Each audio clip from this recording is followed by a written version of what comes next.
Greetings, class. This is Damon Conklin with EMPA 302. I wanted to give everybody a quick overview of the final policy research paper that's due at the end of class, and at least provide some guidance and structure to that paper, and at least answer some questions that you may have. As always, if you wish, contact me directly on my cell phone to walk through it, or you can just shoot me a quick email. I would like class to start thinking about topics and email those policy topics to me, and if you want to discuss them, we can have a conversation about them, but I want to at least get, in the next couple weeks, everybody to start thinking about topics and submit those suggestions to me. Once I give you the green light and approve it, then you can go ahead and start doing your research paper. Again, this class is really designed to give everyone a good grip of what a policy analyst needs to grapple with and how to present policy papers in a formal way. So I will email everybody a quick PowerPoint of this structure, but I just want to walk through with everyone really, what is a policy paper and how are they used and how do you write one that's effective. And I think it's important to know that the type of environment that policy analysts need to work in, working in the legislature, working at Congress. Policy papers are always submitted to offices and are used as a basic framework for potential bill ideas. So I wanted everyone in this class to be able to use their final paper as in that same vein, and to use it as a real alternative policy analysis and proposal for a new law or a new regulatory environment. So really, what is a policy paper? It is a research piece focusing on a specific policy that provides clear recommendations for policymakers. As you are writing your 2-page papers each week, these are meant to be read by policymakers, so you want to write it in that vein. So it's not a historical analysis, they're not opinion pieces, so please avoid all personal pronouns for the 2-week papers, or 2-page papers that we do each week, including your final analysis. No personal pronouns. You want to omit any type of personal bias or how you feel. So instead of saying, I don't like this policy, I don't like this law, I think it's wrong, you want to omit those statements and replace them with, this paper will focus on the following policy. It is recommended that policy makers consider the following alternate policies.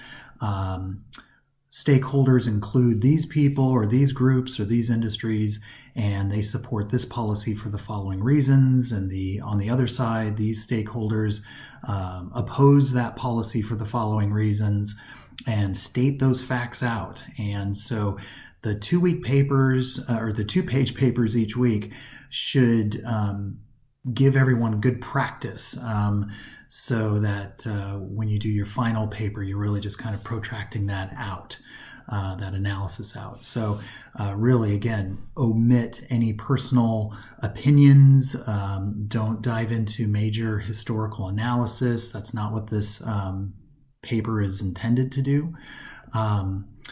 The purpose is really to, if you were a lobbyist or if you were somebody who was working the Hill, you want to convince a policymaker to change course on a specific policy. So you need to shape the perceptions around that issue. You need to focus and be concise and bring the issue to the policymaker or their staff's attention. You want to frame the issue for them, their perception of the problem and the solutions. How does it impact their district, their constituents, a particular industry? All these things you want to bring to light.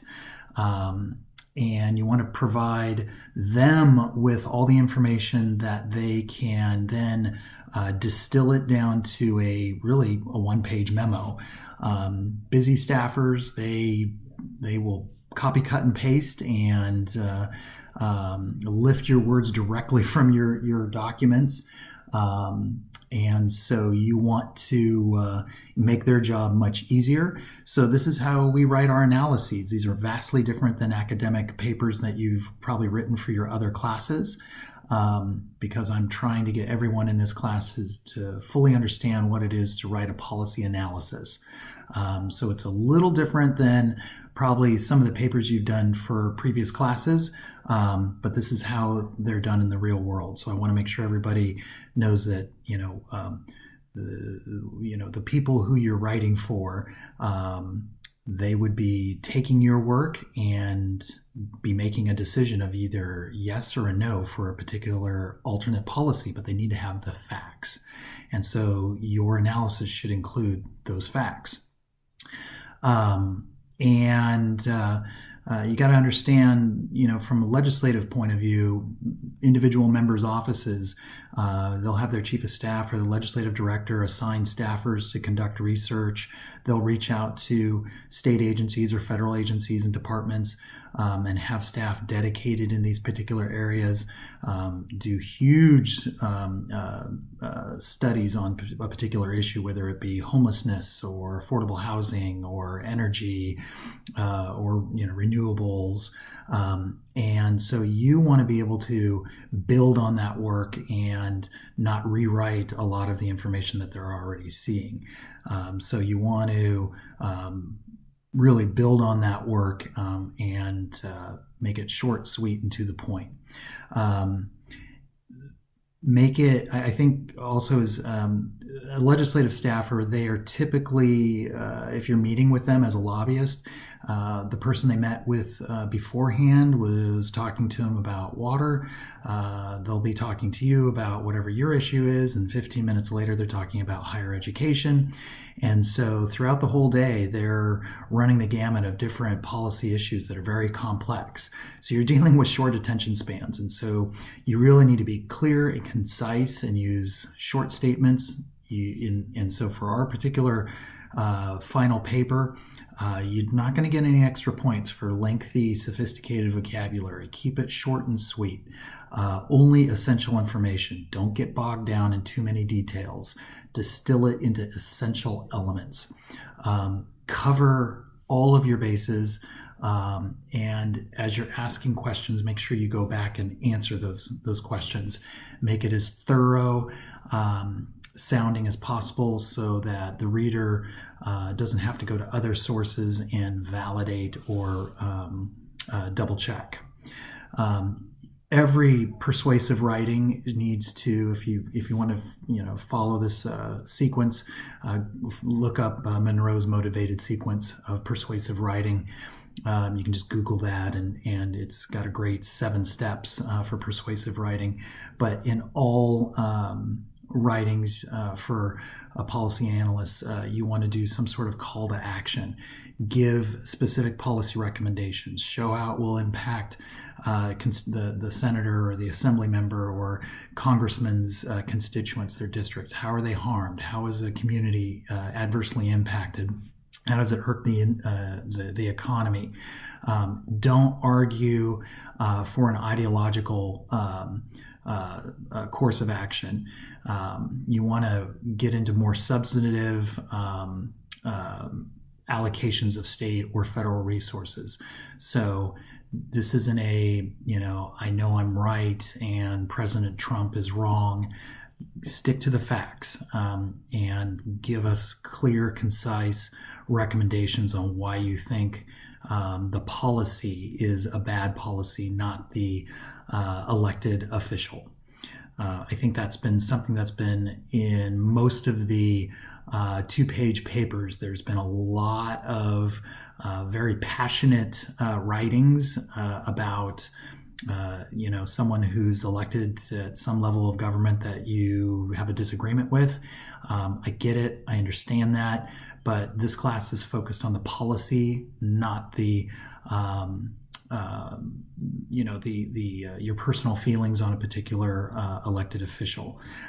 We can have those kind of courses. We'll spend a week into campaigns and the politics of it, which is fun and great. But again, we want to talk about the policies, not so much the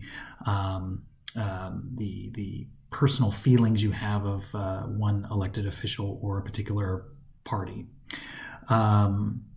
And I think, again, it just maintain a measured tone and acknowledge all the downsides, identify all the stakeholders and what they're arguing for or against. Again, be concise without being superficial. You really want decision makers to read your analysis and answer really two basic questions. Why is the current law or current situation not working, and how is it adversely impacting the constituencies, and then what can be done, how can we fix it, and that inaction will cause the situation to only worsen. So the structure of the policy paper, and again, I'll email this all out so everybody has a copy of it, but again, cover page, table of contents on a second page, third page should be your executive summary with like a purpose statement, just synthesizing, in 2 or 3 paragraphs at most. I think 2 paragraphs is probably sufficient. Just the key takeaways of what you're analyzing. Your body, which should include the introduction, issues and research questions. What is the current policy? What is the law? Who is the governing authority? And if you're talking about the border wall, the federal government, is it the Department of Homeland Security? Is it ICE? Whoever it may be, you need to bring that forth, unearth that, and discuss it. And show me where the public law is that the entity gets their powers from, the jurisdiction, and what the current policy is and why it's not working. Why is the policy not working? Who are the stakeholders? What are their positions and why? Why is it necessary to find an alternative? What are the costs? Now, this class is not structured to dive into finance. So this is where you get to borrow from any existing known work. So if there's been a fiscal analysis done, you can borrow from that and just properly cite it, you're fine. If there are no known costs, then just state that and then move on. Again, I don't want anybody to get bogged down on what the potential costs are and try to calculate those. But just identify them if they're known and somewhere that you can point to. What are the policy options? Discuss a few alternatives and their implications. And then based on all of that, you should be able to provide your recommendation and how it can be implemented. If you have a couple of alternate policy recommendations, highlight each one of those. And then have a conclusion that summarizes your analysis and recommendations for further study. And then your citation should be in your bibliography. And then if you have any appendices, graphics, images, things like that, you can add those at the end. So cover page, table of contents, executive summary, the body of your paper, which should have the introduction, issues and research question, analysis, the policy options, recommendation, and conclusion, bibliography, and appendices. I will email this out to everybody so they know exactly what's expected. And again, if you have any questions, feel free to email me or give me a call. My email address is damonrconklin@gmail.com, or you can call me on my mobile phone, which is 916 area code 290-3400. Other than that, everybody's doing really, really well. And I will do a quick video on the last 2 weeks that we've just covered, and then weeks 3 and 4, talking about the structure of the courts, the legislative branch and the executive branch, and where their authority is derived from. And we'll just kind of start talking about some of these policy models that Kingdon and Gersten are talking about. We'll be looking at Kingdon's three streams, and then the garbage can model. So I'll dive a little bit more into those in future web blogs. All right, hope that's helpful. Take care. Bye-bye.